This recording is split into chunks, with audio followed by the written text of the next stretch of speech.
a direct assault on Ukraine's sovereignty. We responded in turn quickly and decisively. Within less than a day, we'd announced the first tranche of sanctions with our allies and partners, including those in the European Union, the United Kingdom, Canada, Japan, and Australia. Our German allies, yesterday, took resolute action to ensure that the Nord Stream 2 pipeline, what had been a prized $11 billion investment on the part of the Russian Federation, is suspended indefinitely. And as you have just seen, President Biden today authorized sanctions on Nord Stream 2 AG and its corporate office holders. We have now taken complementary action using our own authorities to ensure that Nord Stream 2 is off the table, just as we said it would be.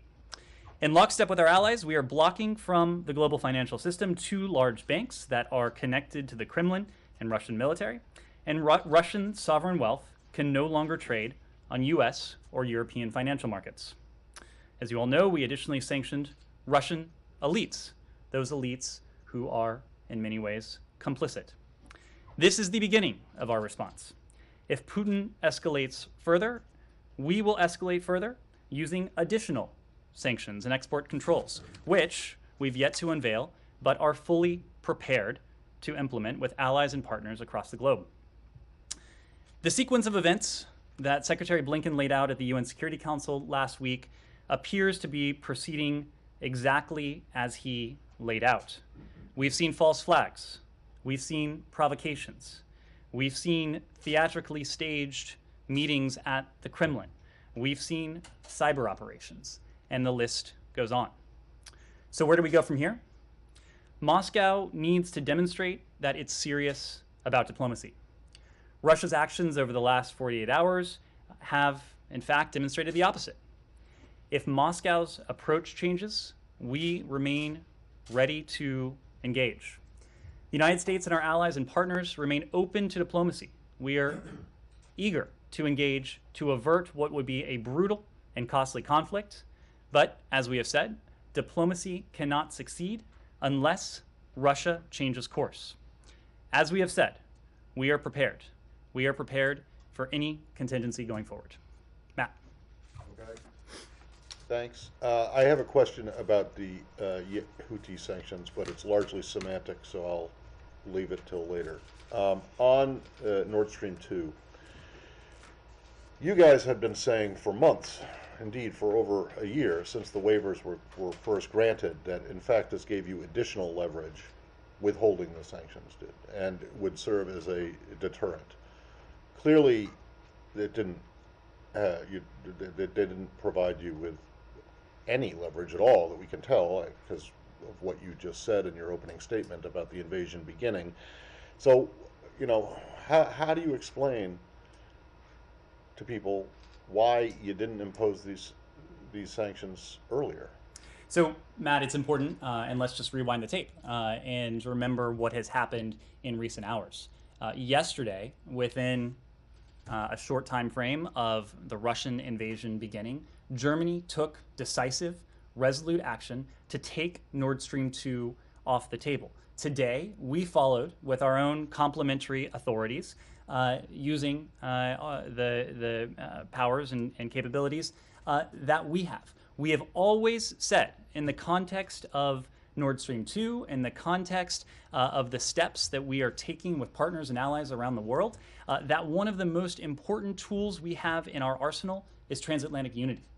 The fact that Germany acted so quickly, so decisively, is in many ways a product of the coordination, of the consultation we have done now with two successive German governments. Of course, it started with Chancellor Merkel and her government, and in more recent months we have had concerted discussions with Chancellor Scholz and his government. The fact that we are acting in unison immediately to take these steps that essentially remove Nord Stream 2 from the equation, that is a byproduct, that is a result of the work that we have done together with the German government over the course of these last several months, over the course of the last year or so. So it sounds to me, correct me if I'm wrong, that your argument is that if you had imposed the sanctions earlier, the Germans wouldn't have suspended done what the Germans wouldn't have done what they did yesterday, or it would have been a much bigger lift to get them to do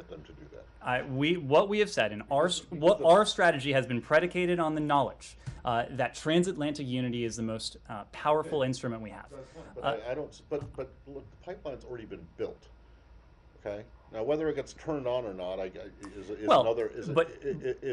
another question. Right. So you presumably you had more leverage, and I don't understand why you don't think that you would have had more leverage if these sanctions had been imposed before the pipeline was finished. So, Matt, you also raise a good point. The pipeline, when this administration came into office, was more than 90% complete.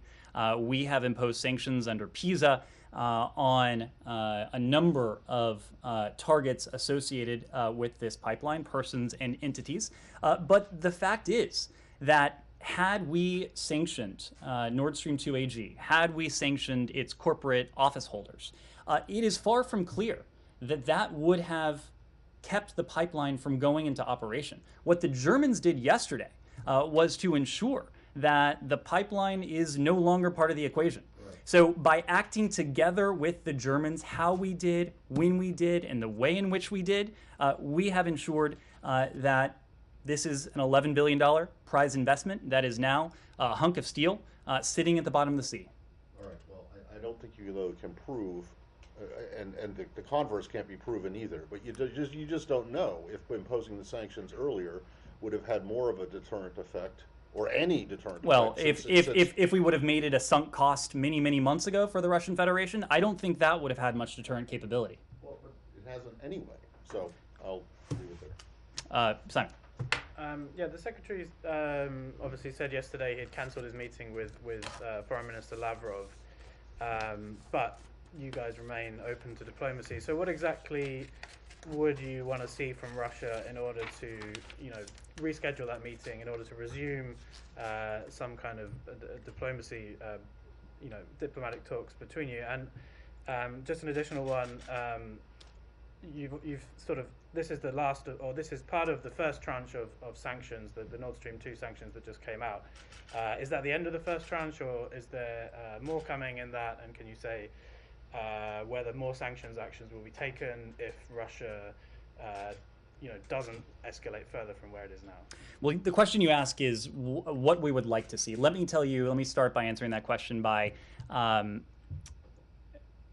letting you know what we no longer will engage in. And that is the pretense of diplomacy. You heard the Secretary use that phrase yesterday, and that is what we have seen.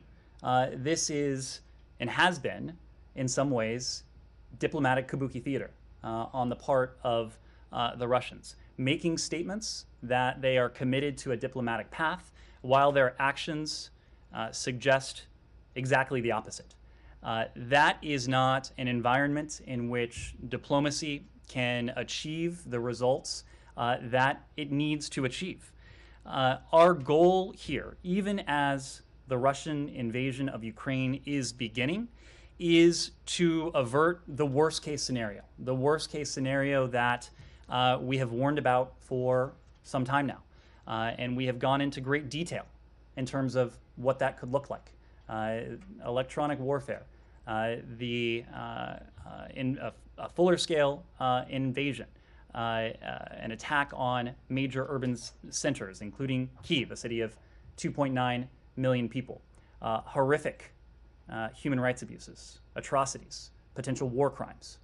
These are all things that, even as the invasion is beginning, we are going to do everything that we reasonably can to prevent from happening. And so that's why, together with our allies and partners, we absolutely remain open to diplomacy, but only if Moscow is serious. We are not going to engage in this pretense with them, during which they draw out the process, suggest one thing, do another, ready their preparations, move their forces closer to the border, develop and refine their plans as they give the world a head fake that they are actually committed to the diplomatic path. Now, there are a number of ways that Moscow could indicate that it is serious. It essentially boils down to de-escalation. That would be the most concrete, the clearest indication that diplomacy has the potential to bear fruit, that diplomacy has the potential to save lives. That is the kind of diplomacy we are interested in.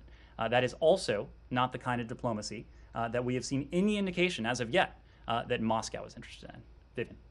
Can you comment on the reports that the U.S. informed the Ukrainian government that an attack could happen as soon as tonight, and that Kharkiv is possibly in the line of attack, that it could be directly that the Russian troops could roll over the border and attack Kharkiv tonight? What I'll say about those reports is they are entirely consistent with what we have been saying for some time now, that Russia has amassed forces along Ukraine's borders, in Belarus, positioned the assets, the heavy weaponry, the soldiers, the service members it would need to undertake an invasion of Ukraine at a moment's notice. That has been true for some time now.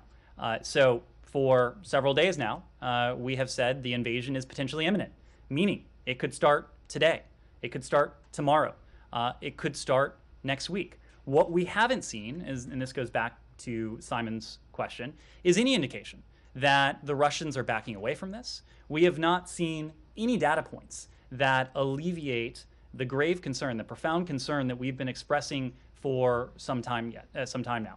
So the invasion remains potentially imminent, and Moscow is poised to do precisely the kinds of things that you just outlined. Can I just follow up really quickly also on something Simon said, that you and Simon discussed? You know, with this notion of diplomacy still on the table, and now you're saying that it's possible that, Donbass is obviously being attacked, if not actually, then rhetorically, that the Russians are now,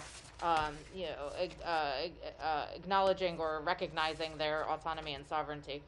So how can you then justify discussions about diplomacy when this is underway? I mean, you keep on saying that the Russians have to show that they're serious, they have to de-escalate, but could they pause things right now and possibly engage in talks with the U.S., or do significant sort of scale back have to happen? Do we have to see troops falling back before that's discussed? Is Donbass being regarded differently from the rest of the country?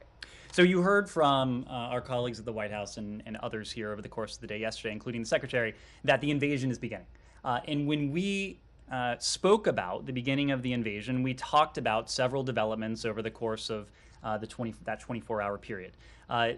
Vladimir Putin's recognition of the so-called DNR and LNR, the order that he conveyed to the Ministry of Defense to deploy forces into the Donbass, the authorization that he sought to send Russian service members into service extraterritorially, the rhetorical assault, essentially, that we saw President Putin deliver against Ukraine, denying Ukraine its sovereignty and essentially its right to exist. Those are what we've seen, those are what we've heard. But as I just mentioned, there are some things, many things in fact, that Russia is poised to do at a moment's notice that we have not yet seen. A large-scale invasion, an assault on urban centers, the human rights abuses, the potential war crimes, the atrocities that we have great concern could take place. These are all things that we want to prevent. So you asked the question, why would we engage in diplomacy? Well, we would engage in diplomacy to save lives. We would engage in diplomacy to prevent an all-out war. This is a war that would be brutal, it would be costly, it would be, in many ways, devastating for the Russian Federation, of course, for the Ukrainian people, and the way in which the Russian Federation would wage this war, you heard from the National Security Advisor, it would not be a type of conflict that you might imagine over territory or over concrete ends. You heard the National Security Advisor make the case that this would be a war waged against the Ukrainian people to subjugate them, to crush them, to exact, in many ways, revenge. This is what we want to prevent.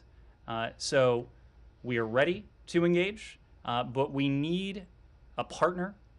We need a negotiating counterpart that demonstrates seriousness of purpose. We have not seen that from the Russian Federation. In fact, we have seen the opposite at every turn. Andrea. Do we have diplomats right now in Lviv, or are they spending the nights in Poland and going back and forth? Have we made any kind of commitment to the safe passage, to any kind of extraction, if you will, for key members of the Zelensky government, if necessary? And what would be our commitment to any insurgency that developed, given if it were a full-scale invasion, if any? I mean, there was training, there was support. And one final question. Should write these down. Sorry. Your reaction to former Secretary of State Pompeo and former President Trump praising Putin's cleverness, strength, and smartness in the last couple of I'll start days. with that one. I have no response. In fact, I have no words.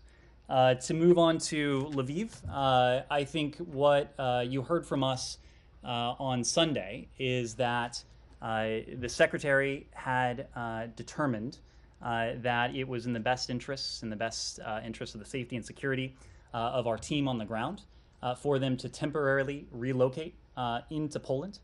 They have been spending the night in Poland, but they have been regularly, essentially commuting back into Lviv. Our chargé, Christina Kavin, has been leading the team back on the ground in Lviv. We have every expectation that they will continue to do so as long as the security environment remains permissive. When they are on the ground in Lviv, they're able to undertake emergency consular services to help Americans who may be seeking to leave the country. They are engaging with our Ukrainian partners, and they have important missions that they're able to fulfill in Lviv. But regardless of whether they're in Lviv, whether they are in Poland, that in no way changes the commitment we have to our Ukrainian partners. It in no way diminishes the partnership we have with Kyiv. We've remained in constant contact with our partners in the Ukrainian government, and that takes me to your question about any advice we may have passed on to the Zelensky government.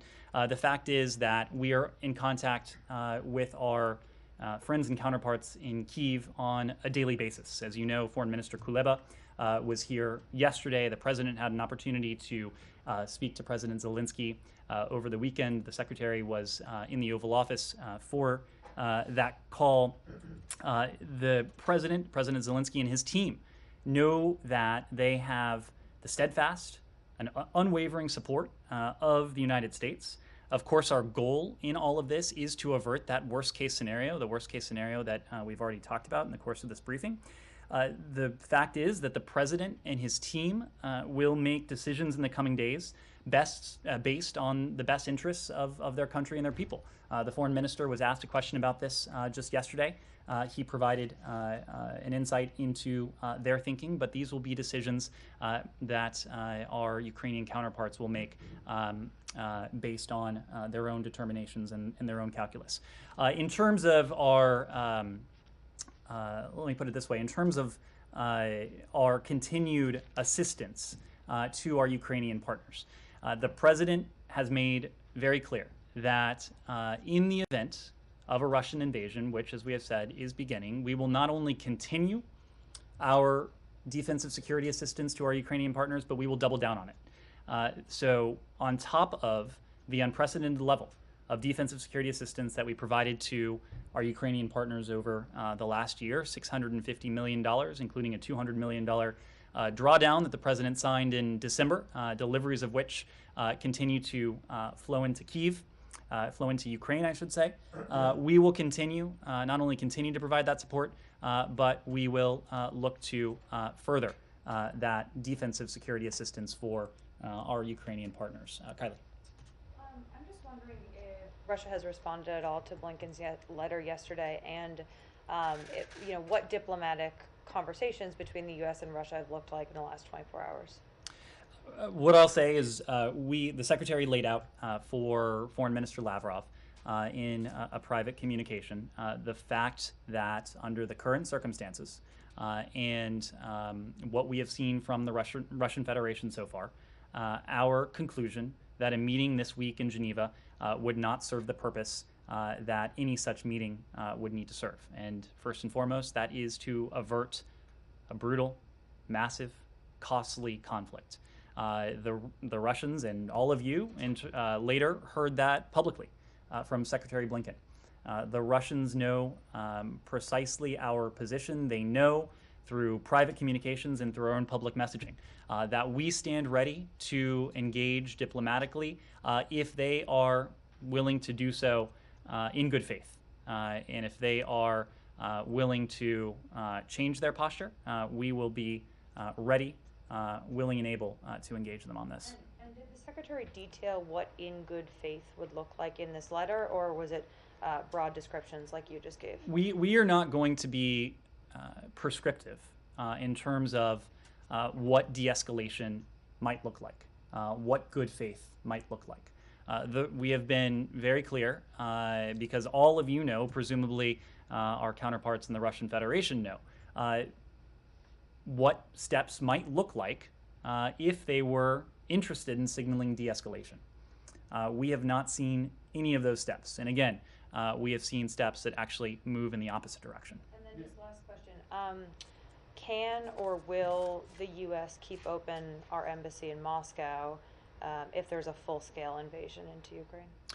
We believe in times of conflict, in times of crisis, that the ability to communicate is in some ways even more imperative. Now, long before the massive Russian military buildup started along Ukraine's borders in Belarus, of course, our team on the ground in Moscow and throughout Russia, they were in a very difficult operating environment. A very difficult operating environment because of the restrictions that the Russian Federation had imposed on them. It will be our goal to be in a position to maintain diplomatic communication, the ability to convey clearly any messages that we need to send to the Russian Federation. Embassies are an important tool in that, but we have also seen the Russian Federation, even in recent days, escalate on an unprovoked and needless basis the bilateral challenges in terms of our own diplomatic staffing in Moscow and our ability to operate an embassy on the ground. But again, we believe communication, we believe the ability to pass messages is even more important in times of great crisis. On Nord Stream, are you working with the Germans to find alternative sources of energy for them? I mean, it seems like the pipeline is not going to go full, operate or going to go operational anytime soon. So, are you working with them, with the Qataris or any other potential suppliers, perhaps in Algeria and so on, and about the means to get it there? Now, I have a quick question on the diplomacy. Sure. Let me start with your question on the energy. And of course, this was something that President Biden discussed yesterday. We have been frank, we've been candid with the American people that our measures, the measures we have and are prepared to impose on the Russian Federation, certainly won't be cost-free for the Russian Federation, but they won't be entirely cost-free for the rest of the world as well. And so that is why we are working with countries around the world, executing a plan with major producing and consuming countries to secure the stability of global energy supplies, whether that's oil, whether that's LNG. For energy consumers, and you heard this from Deputy National Security Advisor Dalip Singh yesterday, he made the point that we all have strategic reserves at our disposal. And those reserves, we know, could support the supply of global energy. The White House announced such a move late last year. There are other countries that have their own strategic supplies. For energy producers, we know that many of them have spare capacity to provide supply to global markets that could balance those markets in the event of any supply disruption. More broadly, we've been very clear with the Russian Federation that any further attempt to weaponize energy, to constrict flows with a malign geopolitical intent or purpose would have massive consequences. And to your point, would only further the longstanding effort to diversify energy supplies for Europe and the rest of the world. We have heard from a number of countries, including Japan, including Australia, including Slovakia, that they are taking concrete steps in terms of global energy markets. We expect other countries will have announcements of their own. We also know that the International Energy Agency has announced that it's monitoring and consulting with member states to ensure market stability going forward. But to the question about diversification of supply, this has been a long-standing goal of ours. And to go back to the question of Nord Stream 2, there was the communique that together we drafted and finalized with the German government over the summer, in the summer of July of 2021. It laid out a series of steps that Germany committed to taking with Ukraine to help Ukraine diversify its supply of energy, cognizant that Russia had weaponized energy flows in the past, and Russia might have been looking to do so again in the future. If Russia were to take that step, we've been very clear about the massive consequences that would befall it. Very quickly, Bob, on Kylie's and your response to her on diplomacy. So, are you urging the Ukrainians not to cut off relations with Russia? And because there was talk that they might cut off all diplomatic relations with Russia. That's a decision for the Ukrainian government to make. Of course, but are you bringing that in I mean, if they decided to cut off their relations with Russia, you wouldn't say, no, don't do it now, or go ahead, do it, whatever. That is a decision for the Ukrainian government to make. Again, the Russian Federation has launched an assault on Ukraine's sovereignty, on its territorial integrity, in many different ways, in many different forms. But the decision as to whether to continue diplomatic relations between Kyiv and Moscow, that's something that Kyiv will have to decide. On the diplomacy, I'm curious about your reference publicly from the podium to what the Russians have been doing as Kabuki theater.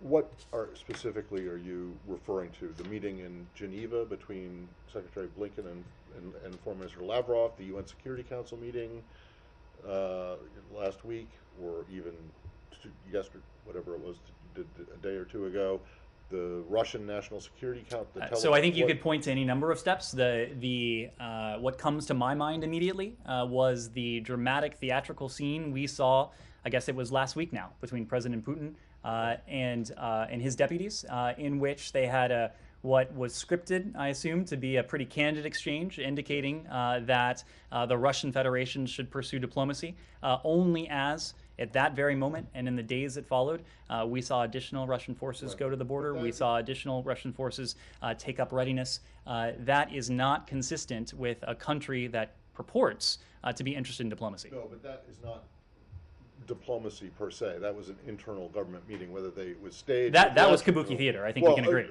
Fine, yeah, but I want to know if you're talking about the meeting in Geneva between the Secretary and I was referring to the You're incident of specifically- Kabuki theater that I just mentioned to Okay, you. because I just want to make sure that you don't think, you're not now in a position where you think that the meeting in Geneva that did happen was a waste of time and simply an entertainment.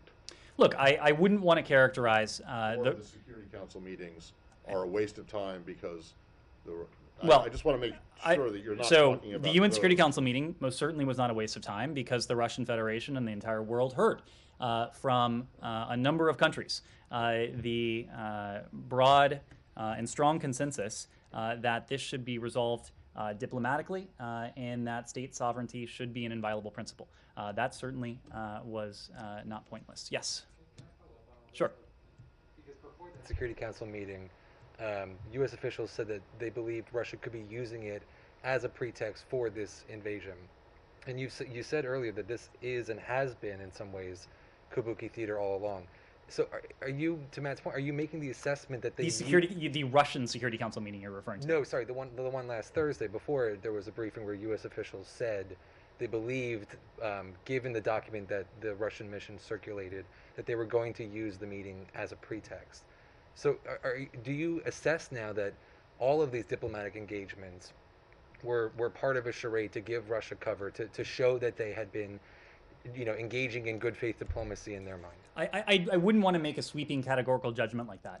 What I will say is that if you take a step back, we have not seen any indication that Russia's stated commitment to the diplomatic path had bore any resemblance to its actions, or that its actions reflected any stated commitment to the diplomatic path.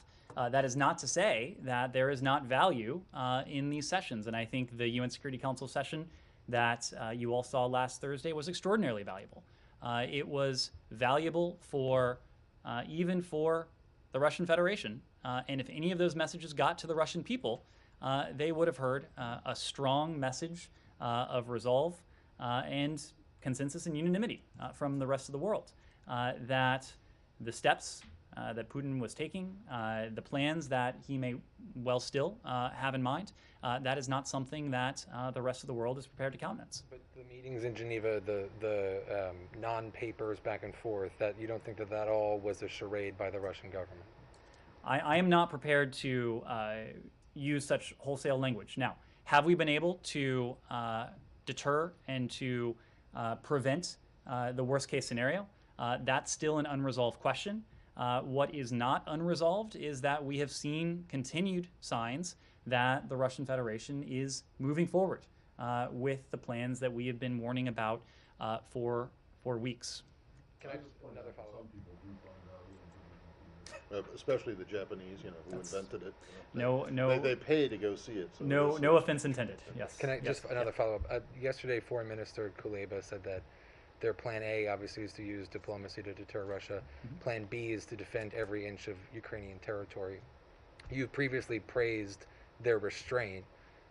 Do you agree with their plan B? Do you think they have a right to self-defense? And if Russia moves past the current areas that the separatists control in the Donbass, do the Ukrainians have a right to respond? Of course the Ukrainians have a right to self-defense. Yes.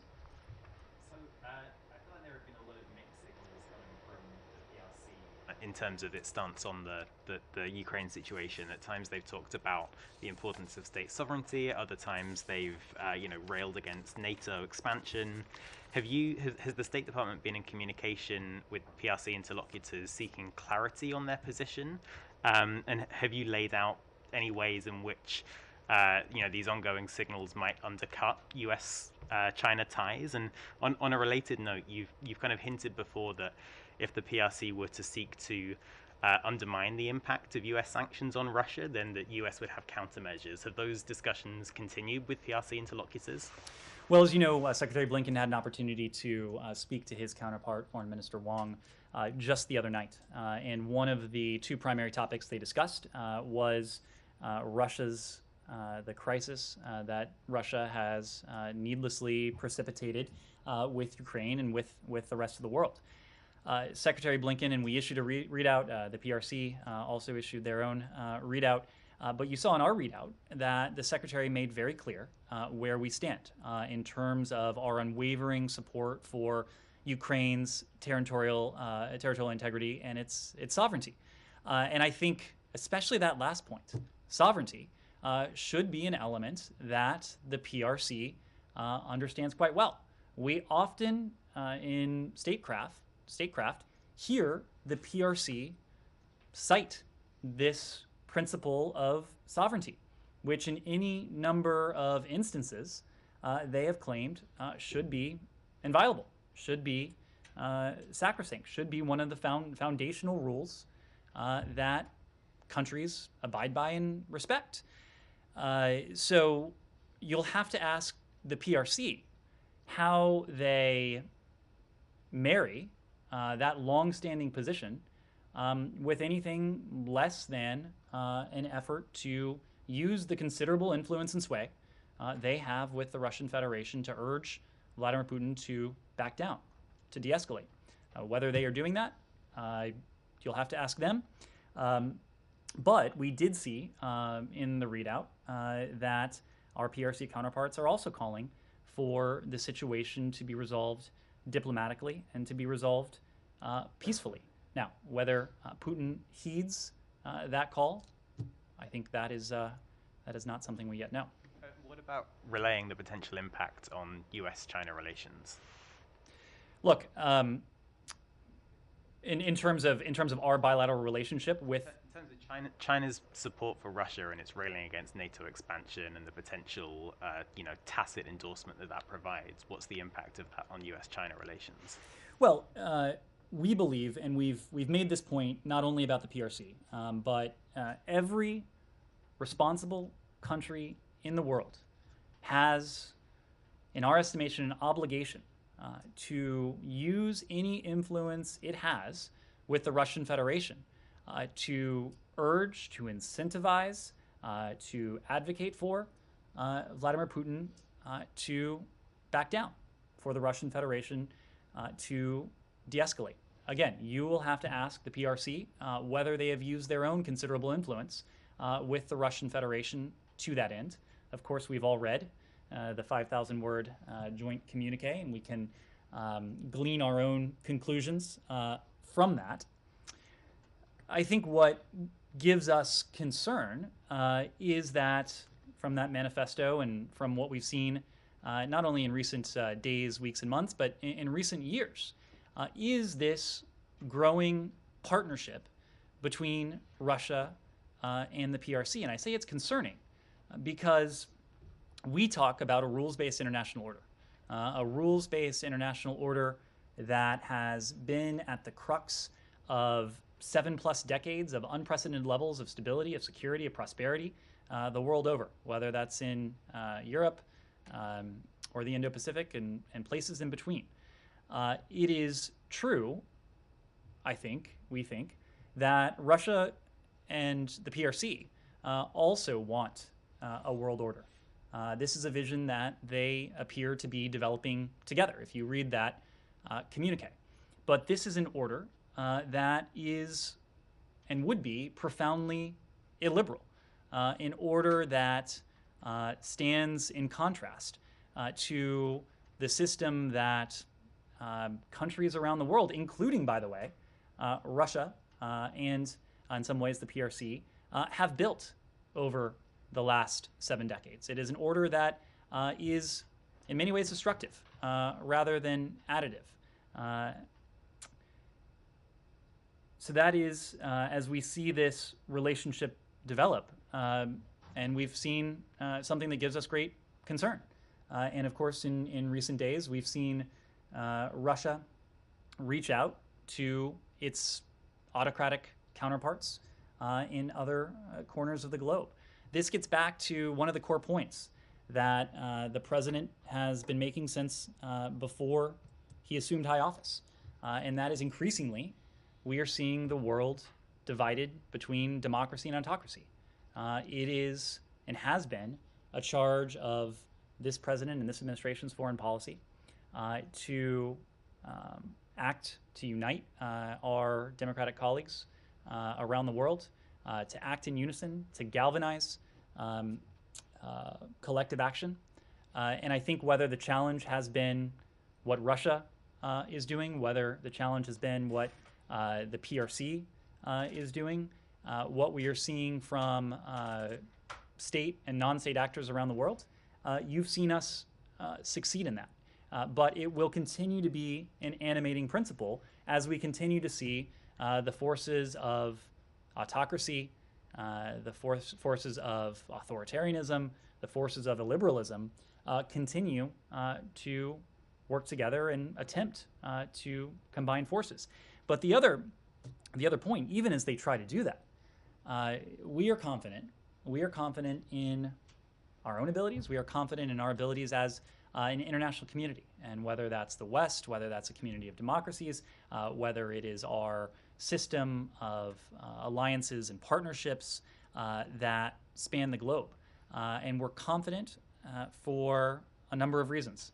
If you look at it quantitatively, we have 50% plus of global GDP.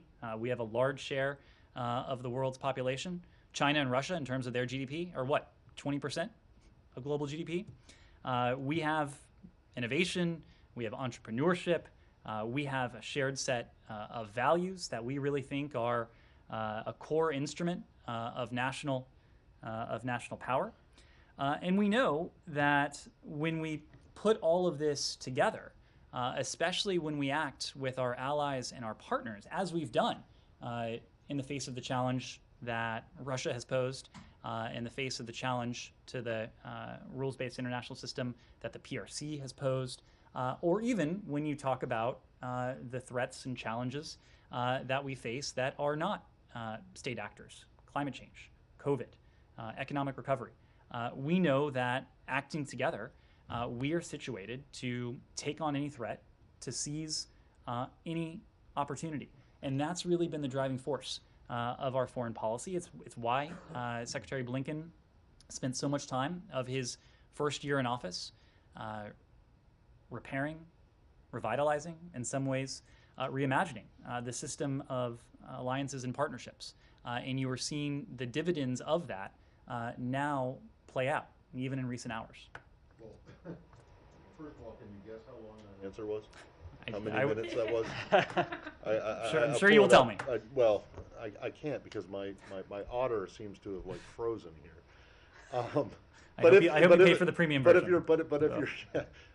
But if you're boasting about how reinventing it and you're seeing the fruits of all that labor now, you're talking about the united reaction the united against- response of the international to community. Russia. Okay, Yeah. can I purely? It's unrelated to Ukraine, but it is China, and that is something that I know Nike is interested in and has been asking about before. But there is barely an anniversary an anniversary in diplomatic history that goes by without the U.S., the State Department at least, if not the White House, making some kind of comment about it. And in that light, regardless of how tense or strained relations are now with China, why is it that there hasn't been any mention of Nixon's, former President Nixon's, the 50th anniversary of former President Nixon's visit to China, which was, a pretty groundbreaking event when it happened, paved the way for U.S. recognition of the PRC and opening of diplomatic relations, and it seems to me that it would make sense for there to be some kind of mention of this, or are you just like embarrassed by it now and think that it should never have happened? I don't think, certainly not the latter. Matt, there are some anniversaries that we commemorate. There are other anniversaries that we don't. I'm not aware of any plans at the moment for a statement, but statements about like the 17th anniversary of U.S. Iceland relations or something. Not to demean Iceland, but I mean these kinds of things get attention, and this one, which was a pretty big deal, a BFD as the president might say at the time and since, just seems to be being ignored. I don't know that we're ignoring it. I'm not sure that I would equate not putting out a formal statement with ignoring it. Nike. Thank you, Matt, for asking the question. Well, my question is on Pakistan. Can I ask about Pakistan Prime Minister Khan's visit to Russia? Mm-hmm. Does the State Department have an assessment of his visit at this timing? Well, we're certainly aware of the trip and the points I made earlier about the PRC in some ways apply here. We believe it's a responsibility of every responsible country around the world to voice concern, to voice objection to what Putin appears to have in mind for Ukraine. We've communicated to Pakistan our position regarding Russia's further renewed invasion of Ukraine, and we have briefed them on our efforts to pursue diplomacy over war. We have a long-standing partnership and cooperation with Pakistan. We view our partnership with a prosperous, with a democratic Pakistan as critical to U.S. interests, and we certainly hope when it comes to those shared interests, the aversion of a costly conflict, the aversion of a destabilizing conflict, that every country around the world would make that point clearly in unambiguous language in their engagements with the Russian Federation. Andrea. Can I just follow up on Khan's visit? On the timing of his visit, Is it to the U.S. read that he's indirectly endorsing Putin? You would have to ask the Pakistani government what the intent your is. read. You would have to ask the Pakistani government. I'm just not in a position to offer an assessment on the timing of a foreign counterpart's travel to another country. Yes, Andrea. A different assessment of Vladimir Putin than the one that this government had, that this president had after Geneva, or was the previous assessment wrong?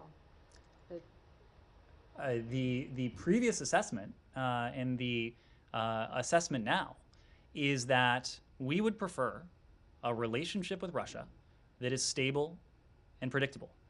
But at every turn before Geneva, or just about every turn before Geneva, and at turns since Geneva, the Russian Federation has indicated that they have apparently little interest in that type of relationship. So we've always said that, and we said this before Geneva when we responded decisively in response to interference in our elections, in response to the Russian Federation's use of weapons of mass destruction against dissidents on foreign soil for solar winds, that we would respond decisively, strongly in response to these types of activities. We have. The same is true if Russia continues its invasion of Ukraine. Same principle applies. Separate question on a different subject, if I could ask a quick question about Iran. Okay. Any final questions on Russia, Ukraine before we move on? Okay. Please. Yes. Today, the Russian ambassador to Washington said that he doesn't remember a single day that when Russia lived without restrictions from the Western world. Putin proved he's immune to sanctions. He has $600 billion in Federal Reserves. He has been in the driving seat making decisions to which the West is responding now and was responding since 2008. Are you thinking of a strategical approach to deal with this? You just said that they are trying to change the world order. So to the statement from the Russian Federation that they have been under sanctions since 2014, that is, of course, accurate. The sanctions that we have put in place and that we will continue to put in place are qualitatively different from any measures that the United States or any other country has imposed on the Russian Federation, including in 2014. So if they are comparing what they've been under now to what they will be under in going forward, if this invasion moves forward, that would be a profound miscalculation on their part. When you talk about and think about the sanctions that we've already put in place, Nord Stream 2 is off the table. The Germans have taken decisive action. We have taken decisive action. That's an $11 billion project that is now a piece of steel at the bottom of the ocean. We have, in lockstep with our allies, put in place blocking sanctions against the fifth largest Russian financial institution. That's $50 billion in assets. We've put in place blocking sanctions against another bank that funds the Ministry of Defense with some $35 billion in assets. In other words, these institutions can no longer make any transactions with the United States or with Europe, given the EU's own corresponding actions in this regard. Here's the other point. With the authorities we have, with the intent we have, no Russian financial institution is safe if the invasion proceeds. As you heard from Dalip Singh yesterday, we are ready at the press of a button to take action against the two largest financial institutions in Russia. Together, these are institutions that hold $750 billion in assets, $750 billion in assets, half of the total Russian banking system. There are other measures and moves we have in store and that are ready if Russia continues with this invasion, including export controls, targeted sanctions against oligarchs and elites, and other measures. So the Russians can depict these moves however they would like. I think it is noteworthy what we heard from our Ukrainian partners yesterday. You heard from Foreign Minister Kuleba as he was standing right next to Secretary Blinken here at the department. He said that, quote, "We do appreciate the sanctions which were announced today. They target Russia. They're very specific. They are painful." Please. Please go ahead. Yeah, Joel. Thanks, Ned. I arrived with a couple questions of my own and have a couple follow-ups for this interesting conversation from what you told my colleagues. First, do you think that China, given their desire for the world order that you just described, regards Russia's invasion of Ukraine as a step towards bringing that about? It is certainly not a step in the direction of the principle that the PRC claims to prize, and that is state sovereignty. I think everyone in this room is familiar with the position the PRC has taken in response to Russia's aggression in Ukraine since 2014. I wouldn't want to characterize that, but it suggests a level of deep unease. So again, I would refer you to the PRC for any comment they might have on what Putin has in store. But if we are to judge the PRC based on what they have said consistently on the world stage in any number of fora, a direct assault on the sovereignty, on the territorial integrity of another state, that would not be consistent with what we've heard. Yeah, I was just trying to clarify because I thought I heard you say they've combined forces somehow. It was a reference to the burgeoning partnership that we've seen between these two countries over the course of many years now. Okay, on Ukraine's Plan B, fighting for every inch, Senator Risch, of course, ranking on foreign relations and on intelligence, or a senior member of the Intelligence Committee, has said that Russia could sweep across Ukraine pretty quickly. Their first day would be their best day. They'd immediately face resistance movements. So I wonder, would the United States, as a member of NATO, either encourage or object to other NATO members offering this Ukrainian resistance cross-border safe haven? Countries are going to make their own sovereign decisions.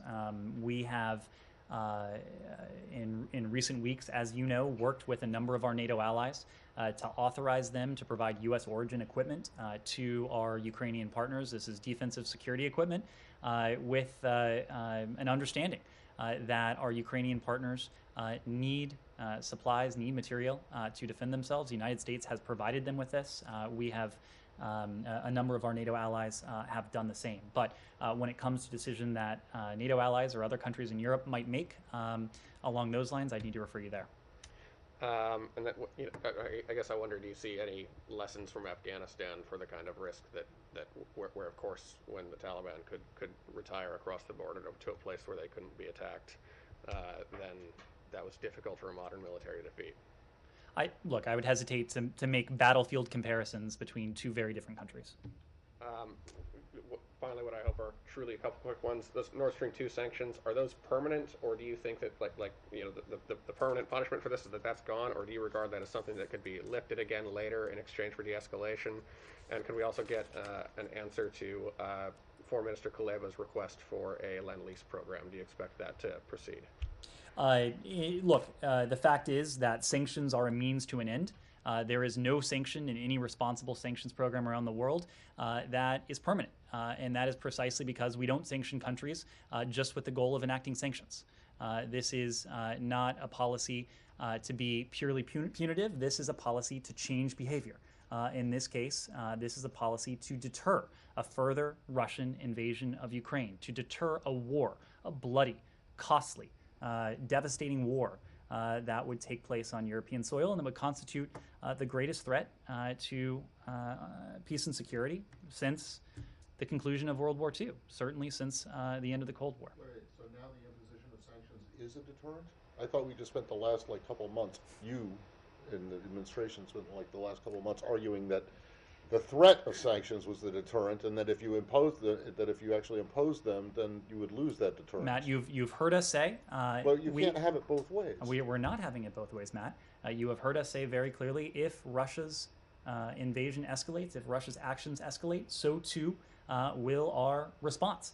We are prepared to enact an escalating series of measures against the Russian Federation, until and unless the Russian Federation changes course. So look, I don't have any response to that, but specific response to that. But I will make the point that this has not been Lend-Lease. This has been a program of provision. We have provided our Ukrainian partners with, over the course of the last year, $650 million worth of defensive security assistance. We're in a constant conversation and dialogue with our Ukrainian partners about their defensive security needs, and that will continue. As I mentioned before, if the Russian invasion continues, we will not only continue with that provision of security assistance, but we'll double down on it. So, Yeah, could I change topics? anything Yeah, left on very Russia, quickly Ukraine? on the Palestinian. In the very back, please. But we listened to the Russians also, and they present also, as they say, their legit security grievances. And it seems the West, in a way or another, did not reach any common. To which extent the U.S. and NATO now is really going into this offer of diplomacy? Where is the West going to give in into the security demands from Putin? So this is something we've spoken to at great length. It's actually something that we put in writing at some length. Subscribers of El País can see it with their own eyes. But we've been quite clear that there are some quote-unquote demands that the Russian Federation has put forward that are non-starters for us. The very principles that are at stake in terms of the rules-based international order, those are not negotiable. The idea that any other country can dictate the policy choices, whether foreign policy or domestic policy of any other country, that is not something we're going to negotiate. International borders, internationally recognized borders, sovereignty, the inviolability of borders, that is not something that is up for negotiation. But there are some areas that would improve our security, our own security environment, the security environment of the transatlantic community, and could address some of the stated security concerns of the Russian Federation. And we've delineated a series of those. Discussions regarding the placement of offensive missiles in Europe, broader arms control protocols, protocols regarding stability and transparency, confidence building measures. There are a number of areas that we think have the potential to be fruitful if we find a negotiating counterpart in the Russian Federation that operates in good faith. We have not found that yet. And I think at this stage, those sort of broader areas may not take precedence to the first priority that we have, and that's averting a bloody, costly, devastating war in Ukraine. So I think our diplomacy going forward, at least for the foreseeable future, if, again, we find a counterpart in Moscow that is willing to sit down in good faith to discuss these issues in good faith, we are going to be very focused on saving lives, on preventing a war, on seeing to it that the plans Putin has set in motion over the course of many months now do not go forward. Connor. Trevor Reed and Paul Whelan, do you have any indication that their cases are being treated separately from all this? Any concerns that the crisis would affect their detentions? We always treat the cases of U.S. hostages separate and apart from geopolitical issues and geopolitical dynamics. It remains an absolute priority for us to see the release of Paul Whelan and Trevor Reed, both of whom have been held unjustly, traveled to Russia as tourists, have been imprisoned on false charges that entire time. So it's a priority of ours. You do, but do you have any concern that the Russian government would not?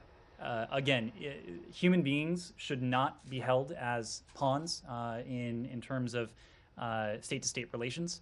It is our priority to see them released, to do everything we can to achieve their release as quickly as we can. And then secondly, do you have any new estimate of the number of Americans that would be in Ukraine at this moment in time? So as we've told you, late last year, October of last year, it was our assessment at the time that there were some 6,600 Americans who were resident in Ukraine. Now, that time frame is important because the very month, October 2021, that this assessment was last updated was the very month that we started urging Americans not to travel to Ukraine. In more recent weeks, as you know, we have been recommending and even more recently urging Americans to leave Ukraine. So I think there is every expectation that the number of Americans who were resident in Ukraine late last year, October of last year, is far lower now than it was then. I can tell you procedurally, we have been in repeated contact with Americans who remain in Ukraine. We have asked them to provide us with their contact information so that we can continue to be in communication with them, to urge them to leave the country, to avail themselves of commercial and private options that continue to be available, and to provide any form of support that they may need in doing so. And that includes a repatriation loan if they're not able to afford the return travel on their own. In addition, we have provided specific guidance on overland crossings that Americans can take, providing specific recommendations about border crossings. We have been engaged in diplomacy with our Polish allies to see to it that Americans need not have any sort of advanced authorization to travel across the border. We've even established a welcome center across the Polish border to assist Americans should they need any assistance, whether it's a passport application, whether it's any other form of consular assistance. Yes. They're Americans who are unjustly detained. I haven't heard that formulation before, but maybe I've missed it. They are Americans who are held unjustly against their will. I know, but do you regard them as hostages? We'll get back to you if there's a on that. Yes. Latin America, the fact that Putin is looking for new partners in Latin America, for example, Argentina, Brazil. What's the position of the State Department? And do you think this is a way to increase the pressure on the United States? They're talking about the close relationship of United States with Latin America. Well, it goes back to what we were discussing before, and this is the fact that what we are seeing is autocracies around the world band together. And we've seen, in some ways, Russia at the vanguard of this activity. When it comes to their motives or intentions, that's not something I would want to speak to from here. I would refer you to Moscow to speak to their own foreign policy decisions. But we have certainly seen Moscow reach out to some of the most repressive, autocratic, undemocratic governments in this hemisphere. That includes Nicaragua. That includes Cuba. That includes Venezuela. Yes, Said. I want to move to the Palestinian issue, and I have a quick one on Iran. On the Palestinian issue, on the Palestinian issue, I know I have asked in this room many times before on your position regarding the practice of administrative detention by Israel, to which all Palestinians at one time or another probably experienced. But there's one particular case, a 14-year-old boy who has been falsely accused. One Israeli judge after Israeli judge threw it out of court, but the authorities keep him in prison. They keep renewing this. He has a neuromuscular disease. He might die in prison. Will the United States call on Israel to quit this practice, especially against children who have been found innocent by their own judicial system? Said, you've heard this from us before, but and we the urge. name, by the way, is just for the record, Amal Nakhla. We urge the full respect for human rights in Israel and the West Bank and Gaza. As we've said many times, Palestinians and Israelis alike equally deserve to live safely and securely, to enjoy equal measures of freedom, of security, of prosperity. Do not arrest Israelis and put them under administrative Said, detention. and again, you've heard this from us before, but we continue to elevate the role of human rights in our foreign relations and to encourage, to your question, legal reforms that advance respect for human rights of all individuals. My second question also pertains to the holding of dead Palestinians, killed Palestinians, those who have been killed by the Israeli authorities for years on end. Is that a form of collective punishment? Does this administration view this as a collective punishment? We have stressed to Israel, both publicly as well as privately, our strong hope that any measures that Israel takes would be designed to avoid further escalating tensions and to take into consideration the impact of any such measures on the Palestinian people. And lastly, on Iran, should we expect some sort of a deal or returning to the deal over the next few days as was suggested? Well, you've heard this from my colleagues, but there has been significant progress, and we are close to a possible deal, but at the same time, a number of very difficult issues remain unresolved. What we know is that there is very little time remaining to reach a deal, to resolve these remaining issues, given the pace of Iran's nuclear advances. You've heard us say this before, but it remains true that even as we are narrowing the set of issues we're discussing, nothing is agreed until everything is agreed. If Iran shows seriousness, if it demonstrates serious of purpose in Vienna, we believe that we can and should reach an understanding on a potential mutual return to compliance in short order, potentially within days. But anything much beyond that, if this were to drag on any longer than that, would put the possibility of return to the deal at grave and profound risk. Andrew. Any more specifics in characterizing the remaining issues, whether they involve, equipment, centrifuges, compliance, verification, broad categories, Ned? I really can't, and that is primarily because we are at this decisive stage where it is incumbent on the Iranians and all parties to do everything we can to narrow those differences. We're going to be a little bit more circumspect at this especially sensitive period. But again, if the Iranians demonstrate seriousness of purpose, we believe that we can achieve an understanding in relatively short order. Is there anything more on travel? On travel. By the Secretary. Oh, by the Secretary? We do not have any travel to announce or to preview at this time. The Secretary has been working the phones. He's been on with Joseph Borrell of the EU today. He spoke to his British counterpart, Elizabeth Truss, earlier today as well. And I expect you will see him continue to engage with his counterparts around the world. Yes? We saw the designations today, and in the statement you said they are intensifying the humanitarian crisis. When you removed them last year from the terrorist organization list, you said you did that for humanitarian purposes. Is the State Department, my first question, is the State Department objecting designating them as a terrorist organization? So as you know, there's a review underway regarding that very question, so I'm not in a position to speak to it in any great detail. What I can say is that we have a number of tools at our disposal, including the tools we use today in mounting sanctions and designations against these Houthi-affiliated individuals and entities that can hold the Houthis accountable for their reprehensible behavior. We are committed to doing so. We will continue to do so.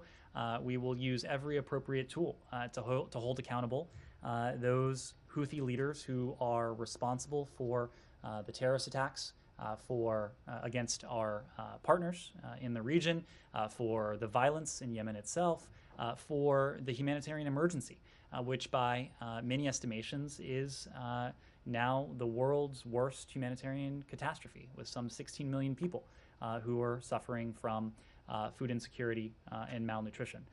So we are committed to doing everything we can to bring this conflict to an end, knowing that only through a diplomatic resolution will we be able to, on a sustainable basis, calm the violence, ease the humanitarian suffering of the Yemeni people, and mitigate the threat that the United States and our partners face from the Houthis, including in the context of these attacks.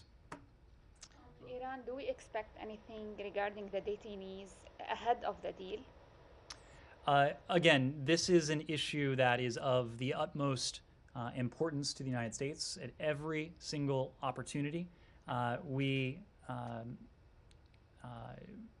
make the release of Americans, of other third country nationals, a priority of ours. We have been clear that the nuclear negotiations in Vienna and our efforts to see our unjustly detained citizens released, these operate on separate tracks precisely because a potential return to the JCPOA has always, at best, been an uncertain proposition, and we want the release of our citizens to be a certain proposition. So we have not explicitly tied our Americans, tied these individuals, these detainees, to progress in the nuclear talks. But as Rob Malley has made clear, it is certainly, it colors our engagement in Vienna and elsewhere, knowing that this is a government that is unjustly detaining Americans and other third country nationals. So in every other context we're doing this, but certainly in the case of Iran, we're making every effort to see our Americans, to see other third country nationals released just as quickly as possible. So back on Yemen and the Houthis. And I realize that a lot of people probably think this is just a semantic thing, so I'll keep it short. But these designations were made under an executive order that is a counterterrorism executive order. And you, in the Secretary's statement and the Treasury statement, it refers to the Houthis committing terrorist acts. But it doesn't identify them as terrorists. And the EO, they're being designated under a counterterrorism EO simply because of their affiliation with the IRGC Quds Force, which is a designated foreign terrorist organization. So my question is, do you believe that the Houthis, as a group, are terrorists? You say that you've designated them under a counterterrorism executive order. You accuse them of launching terrorist attacks, but you won't call them terrorists. Matt, why not? So this is a question that's based on semantics, but we've been very clear that the Houthis have launched reprehensible terrorist attacks against our partners in the region. These may be attacks that are targeting our partners, but these types of operations have the potential not only to harm citizens of Saudi Arabia, citizens of the United Arab Emirates, but Americans who may be in the region as well. So we have been very clear that these are terrorist attacks. Yeah, but you're not saying that the Houthis themselves are terrorists, and I'm just wondering why. And yes, it's a semantic argument, but I'm just looking at a statement that came out from Senator Murphy and a bunch of his colleagues urging you not to reinstate the foreign terrorist organization designation against the Houthis. So, because it would cause grave damage and economic, humanitarian, even worse humanitarian disaster. But yet, today, you have designated these individuals and entities under a counterterrorism executive order and accused them of committing terrorist attacks. So what's the problem? Why can't you identify the Houthis as terrorists? It is completely consistent that a certain label and a certain authority, in this case the FTO, not be applied to a group that can commit terrorist attacks. There are any number of examples. The groups that aren't FTOs, that you know well, that have committed over the course of years consistent terrorist attacks. This is a question of semantics. This is a question of legal authorities. Political will, right? It is a question of us demonstrating that we have a number of tools and a number of authorities to hold Houthi leaders and others affiliated with this movement accountable for their reprehensible actions, including the terrorist attacks that they've undertaken in recent days against our partners in the region. Can you give me an example of a group that has been committing terrorist attacks for decades that has not been labeled an FTO? Matt, I think there are a number of examples. You could look at the Taliban as a group that is not an FTO that I think you would probably agree has committed terrorist attacks. Thank you all very much.